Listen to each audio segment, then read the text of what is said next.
যদি ভগৱান সন্মুখত নাথাকে সেইটো শপতটোৰ কি ভেলু আছে মোক কওকচোন।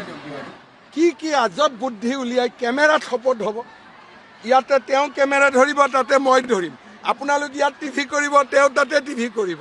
আকৌ দুইটা জেগাৰ পৰা ছেটেলাইট দি ট্ৰেন্সমিশ্যন হৈ সি এটা কম্বিনেশ্যন বনিব লাগিব। মাথা খাৰাপ নেকি ভাই? ইতিমধ্যে এইবিলাক হ'ল যে নিজেই চেলেঞ্জ দি নিজেই ৰাখিব নোৱাৰে। এইটো আইডিয়াটোতো মোৰ নাছিলে, হয় নহয়? গীতা ভাগৱতৰ কথা মই কৈছিলোঁ নে তেওঁ কৈছিলে? ইফালে তেওঁ নিজে গীতা ভাগৱত নামানেও দেই।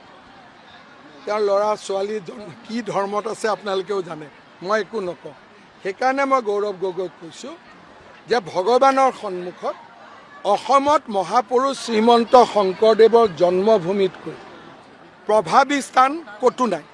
তাতে বটদ্ৰৱাত সোমাই আঁঠু ল'লে মিছা কথা কম বুলি ক'লেও সঁচা ওলাই যায়, হয়নে নহয়?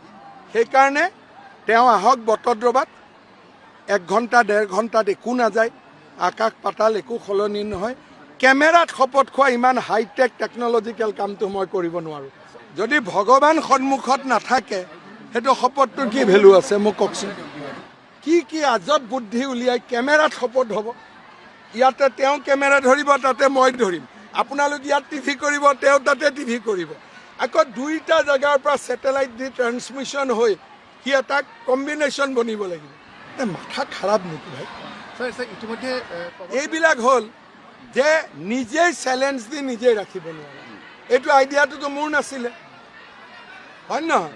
গীতা ভাগৱতৰ কথা মই কৈছিলোঁ নে তেওঁ কৈছিলে? ইফালে তেওঁ নিজে গীতা ভাগৱত নামানেও দেই।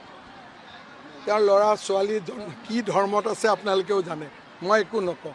সেইকাৰণে মই গৌৰৱ গগৈক কৈছোঁ যে ভগৱানৰ সন্মুখত অসমত মহাপুৰুষ শ্ৰীমন্ত শংকৰদেৱৰ জন্মভূমিতকৈ প্ৰভাৱী স্থান ক'তো নাই।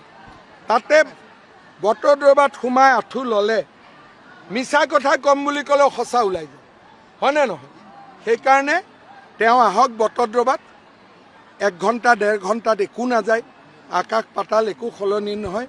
কেমেৰাত শপত খোৱা ইমান হাইটেক টেকন'লজিকেল কামটো মই কৰিব নোৱাৰোঁ।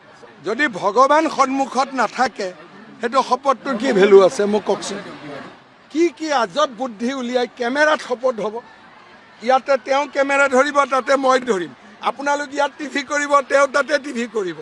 আকৌ দুইটা জেগাৰ পৰা ছেটেলাইট দি ট্ৰেন্সমিশ্যন হৈ সি এটা কম্বিনেশ্যন বনিব লাগিব।